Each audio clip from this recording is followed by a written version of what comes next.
Hi everyone, this presentation looks at 4 ADR processes: early neutral evaluation, dispute resolution boards, mini trials, and summary jury trials.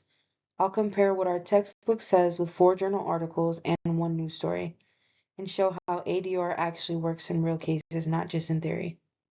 In the textbook, E&E is described as an early non-binding process where a neutral party, often a lawyer or judge, hears a brief presentation and then gives an assessment of the case. The goal is to give parties a reality check, narrow issues, and encourage early settlement.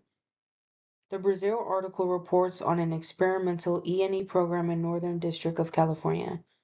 It shows how E&E was designed to reduce litigation costs, improve early communication, and help parties realistically evaluate their cases. The article also provides data and observations about how E&E affected discovery, negotiation behavior, and settlement timing. What's similar is the core idea that E&E is an early, evaluative, and settlement-oriented. The article expands on the textbook by showing how E&E actually worked in a real court, including practical benefits and implementation challenges. The textbook describes DRB as standing panels, usually 3 experts, set up at the beginning of large projects, especially construction. They follow the project, hear disputes quickly, and issue recommendations or decisions to keep conflicts from turning into full-blown claims or lawsuits. Kamprath's article on DRBs and construction contracts explains how DRBs are written into contracts, how members are selected, and how they operate during the life of a project. It emphasizes that early proactive attention to conflicts prevents escalation, reduces delays, and often avoids arbitration or litigation altogether. Both the book and the article stress prevention and continuity. The article goes further by giving concrete examples, contract language, and evidence that DRBs can significantly reduce cost of overruns and schedule disputes. In the textbook, a mini trial is described as a structured settlement process where each side presents a condensed version of its case to top executives, often with the neutral present. After the presentations, the executives negotiate, sometimes with the neutral's help. The focus is on reaching a business solution rather than winning a legal battle. Eric Green's article, Growth of the Mini Trial, traces how mini trials developed from a single patent case into a widely used tool for complex commercial disputes. He describes how corporations use mini trials in areas like products liability, government contracts, and regulatory disputes, and why executives like having direct high-level involvement.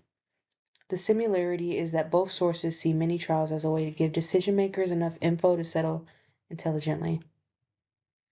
The article expands on the textbook by providing real case examples, variations on the classic format, and insight into why corporate culture and executive engagement are critical to success.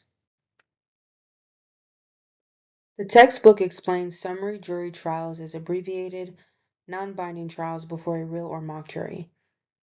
The jury gives an advisory verdict, which parties use to reassess the risk of going to full trial versus settling. Alfini's article compares summary jury trials in state and federal courts and surveys lawyers who have participated in them. It looks at how SJTs affect settlement, how realistic the advisory verdicts are, and what attorneys see as the main advantages and drawbacks. Both the book and the article agree that SJTs are primarily a risk assessment and settlement tool. The article deepens the picture by adding empirical perceptions. When lawyers think SJTs are worth the time, when they're not, and how local court culture influences their use.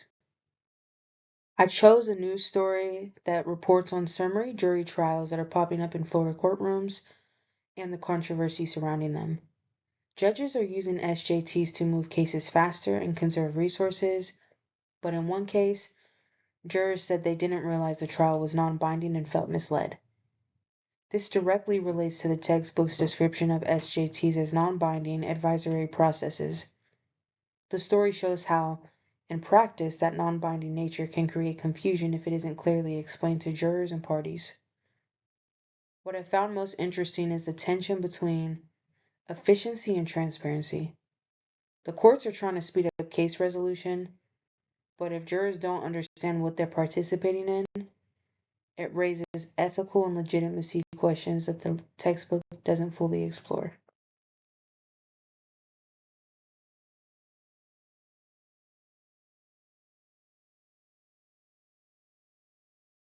Thank you for listening to my presentation, and I'm looking forward to learning more about what you all discovered this week as well.